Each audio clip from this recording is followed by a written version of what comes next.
All right, so in this video, I am looking to shine light upon minds just so you can have an understanding. This is not about, oh, stop doing this. This is not about, no, stop doing that. No, do you, be you. You get what I'm saying? I just want to help you understand more on what certain things mean. Just putting you on game, so to speak. You get what I'm saying? So don't take anything out of context and don't take it as a direction or a command to stop doing certain things, because that's honestly not the case. All right. So I want to read the full dialogue and I'll explain it after I'm done. Okay? My thoughts. I can't say it wasn't a God-sent vision unless he gave me the ungodly vision in my ungodly season. But that season wasn't ungodly. It was about him. God's question. Were you standing on my attributes? My answer.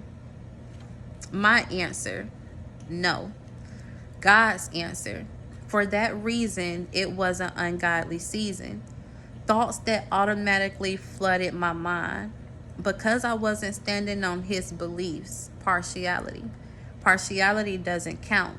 Verse that came to me, Revelation 3:16. So then, because you are lukewarm and neither cold nor hot, I will spit you out of my mouth. What I heard within myself. You can't understand the mind and the fullness of the Lord. And when you try, you get knocked down. And then I thought about the Babylon Tower. And with the Babylon Tower, there were individuals in the Bible that told themselves they were going to go to heaven. They were going to see what it's like. So all of these people came together and they were building like a tower. They were building something high so that they can be able to reach God. Everybody was coming together to use tools they could build on to be able to reach him. When the Lord realized what it was that they were doing, he said, I will spread you apart. And he scattered them and gave them different languages. So that's where different languages came from. English, Spanish, Pig Latin, any language you could think of is where that came from. That's where different languages solely originated from, because they were trying to build something to reach heaven. They were crafty in their own way, clever in their own way, going around God himself, so to speak. And so when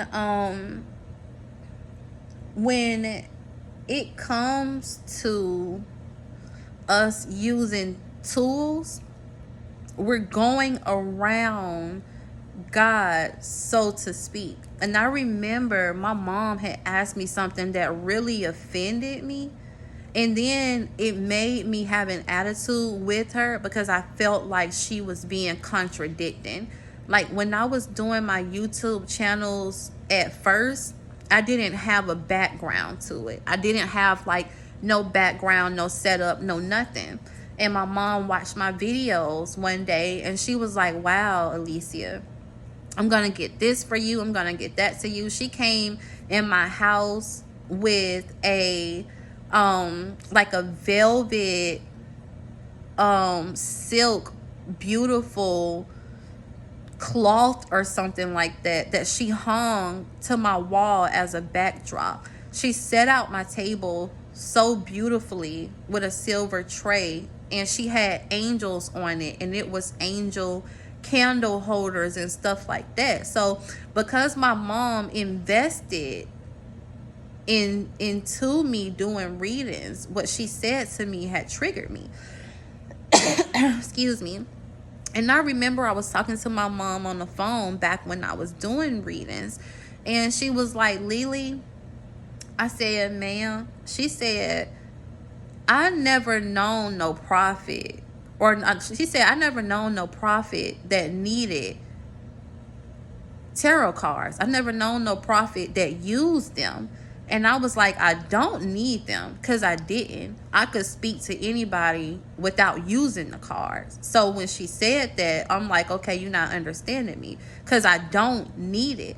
I personally just feels like I personally felt like when it comes to me, when it came to me using it, I didn't need it for answers. I feel like it was like a pop-up coloring book. Like it would just paint the picture for the party or the individual that I was reading. And so when it comes to things like that, what else is it supposed to be, like, what is it supposed to be used for if we have the answers within ourselves? Is it clarity? Clarity comes on its own timing. Time reveals clarity. It manifests, and whatever you spoke on, that prophetic word or that prophetic vision that you spoke on is the clarity. Other messengers that are going to be sent your way is the clarity. So honestly, there is no use for the cards unless you're not able to hear answers within yourself. Then yeah, you're going to need the cards because you're not hearing any messages, you're not getting any downloads, so you're using the cards or pendulums to provide you with the answers you need. I'm just saying this to show you guys, for whoever may be watching this video, if it's like triggering anything on you, I just want to encourage you to trust yourself. Like, look at yourself as those tarot cards. Look at yourself as that pendulum. Look at yourself as those oracle cards. Shuffle yourself up within yourself to get those answers. And if you do use those cards, just test it. Test how you feel without it. I challenge you to go 3 days without using tarot cards or oracle cards. And if you feel scared, like let's say somebody asks you something and the first thing you want to do is go to those cards, that's a sign. If you want to talk, but you feel like you want to make sure you're right to give you that push to keep going, that's a sign. If you're not fully grounded in what you're saying to the point where you don't have any confirmation, that is a sign. But I want to give you a sure sign, like a sign where you can know you're being pulled to just trusting yourself.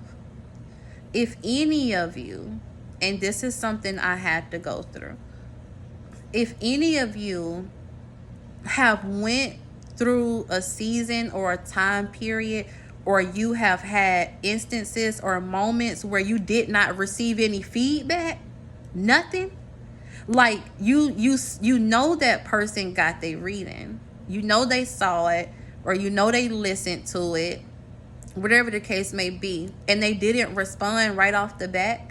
If you ever thought like, dang, did it resonate with them? Was I wrong? Like, did I say something that probably wasn't right? Because if it was on point, they would have told me by now. If any of you guys have ever experienced that, you're being called to trust in yourself and know above all things that you're accurate, because you know it's not you that's speaking, but the Lord that's speaking through you. And if you're able to stand on that surety, again, I ask, what is the use of the cards? And I want y'all feedback. I want y'all to actually chop it up with me about this in the comment box. If you could say within yourself, I know what I hear, I know what I see, I know what I feel. Why are we using the cards? What is it about those cards? Why are we using it? For real. Like, I really want to know the answer to that. I'm not being funny. What's the point if we're there within ourselves? Why are we using it? And my mom was right. She have never seen a prophetess use those cards. But I've always been a prophetess, and I used them.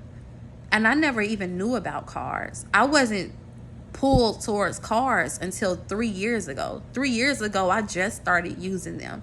And instantly, I was drawn to them. But I have always said, I know I'm not going to be doing that forever. I knew that within myself.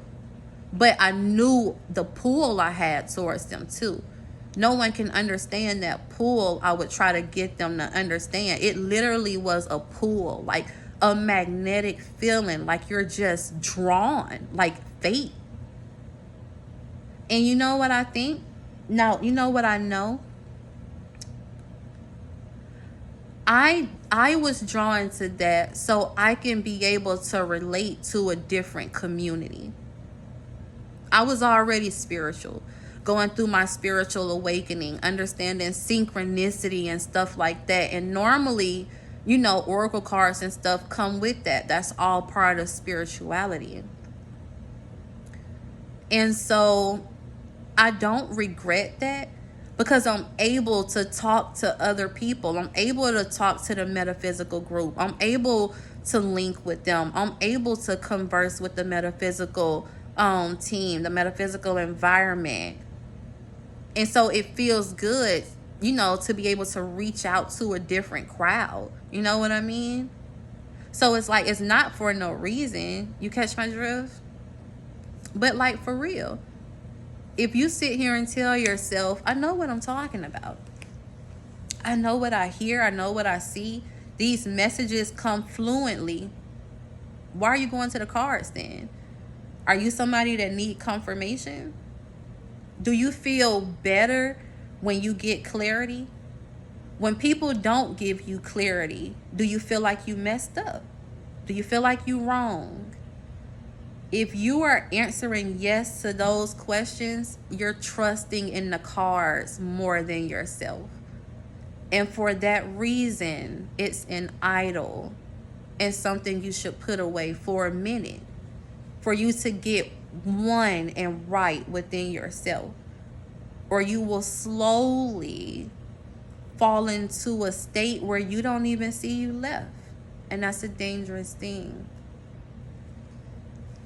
So Christians are always quick to throw up Bible verses. So I'm going to throw up the Bible verse a regular religious person would throw up, just so I could shine light on it for y'all, so y'all could have a rebuttal if you need one. Christians like to talk about Deuteronomy, right? They want to talk about Deuteronomy chapter 18, verse 9. When thou art come into the land which the Lord your God give you, you shall not learn to do after the abominations of these nations. There shall not be found among you anyone that make his son or his daughter pass through the fire, or that use divination, or is an observer of times, or an enchanter, or a witch, or a charmer, or a consulter with familiar spirits, or a wizard, or a necromancer. For all that do these things are an abomination unto the Lord. And because of these abominations, the Lord thy God drive them out before thee.